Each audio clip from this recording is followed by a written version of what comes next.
When I was little, I used to be really into ding dong ditching and pranks. And that's what me and my buddies would do like every weekend. We'd go and just like screw with people. And I don't know, say it's useless, say what you will, say it was stupid fun, but I think what I learned from that is that the first time you do something is always the hardest time to do. It is always the most difficult. And then it's like the second you do it once, you build momentum to do it twice and a third and then a 10th and then a 100th time. And by the time you've done it 1,000 times, you don't even remember how much it hurt to do it the first time. And I think that's a philosophy that's kind of important to apply to like all things in your life. That momentum is a really, really, really significant factor in how you make your decisions and in how your life plays out. And if you have a negative momentum or a stagnant momentum that is kind of like, either propelling you to make worse decisions or propelling you to make no decisions, then that's bad. And you need to kind of build up like incremental wins, which I've talked about before. You need to win like little things and do little things enough to kind of build the confidence to do a bigger thing. And then you do the bigger thing. So it's like, people talk about this all the time. It's like, what's the significance of making your bed in the morning? Well, the significance is that you spent 30 seconds doing something that you should do. And you're like, wait, like that wasn't that bad. So then it's like, okay, what's the next thing to do? It's like, hey, brush my teeth, wash my face. Now it's like, eat a good meal. And then it's like, okay, I'm on a run of doing good things. Let's go to the gym. Let's, talk to some friends that I like. Let's, okay, productive day. Let's study. Let's do some work. Wait, I had a really good 5-hour work or study session. Okay, let's go home. Let's enjoy the night. Let's watch a movie with my parents or with my girlfriend, whatever.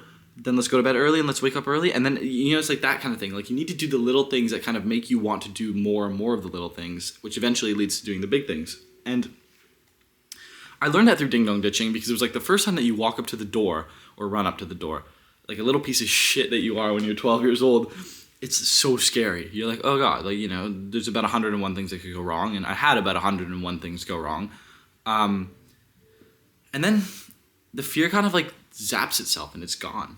And then you don't give a shit, and then you'll give a shit when things do go wrong eventually. But as long as you're just ringing the doorbell and then running and hiding behind a tree or on the lawn or whatever it is, you don't actually care. You're like, this is fun. And it's the same thing. I learned it with girls pretty early too. It's it's really hard to ask a girl out, to just walk up to a stranger on the street.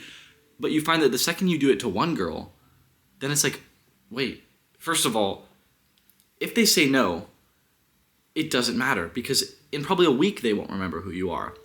If they say yes, you get a date out of it, which is sick.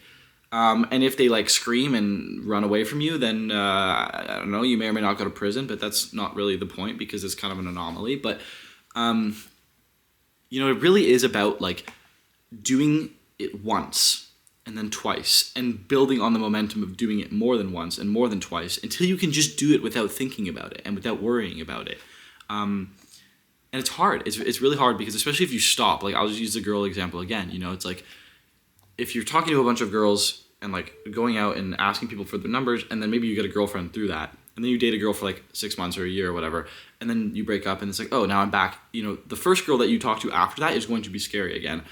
But after you get that over with and you rip the Band-Aid off, you realize, wait, I have nothing to lose, right? There's nothing to lose from talking to people or from putting myself out there. And then you realize that in your entire life that you really don't actually have that much to lose ever. Maybe when you're older, you have a family and you have people to care for, so you have stuff to lose then. But when you're 19 to 25 or however old people are watching, I don't even know, but I'm 19. So it's when you're my age, you don't really have that much to lose by putting yourself out there. And just doing the thing that is kind of scary and putting yourself through the grinder to be I'm out of my comfort zone right now. How do I make myself be out of my comfort zone more? It's by doing more things out of my comfort zone. And maybe it's not running a naked mile or something. That's a little bit insane for the first thing to do out of your comfort zone, although power to you if you want to. But it might just be talking to a girl you like, or raising your hand in class and saying something that you normally wouldn't say, or asking a question that you think is stupid but it's not, or going out wearing clothes that you like and that may be a little bit weird or provocative or whatever. It's you have to just kind of put yourself out there and not really give a shit about anyone else.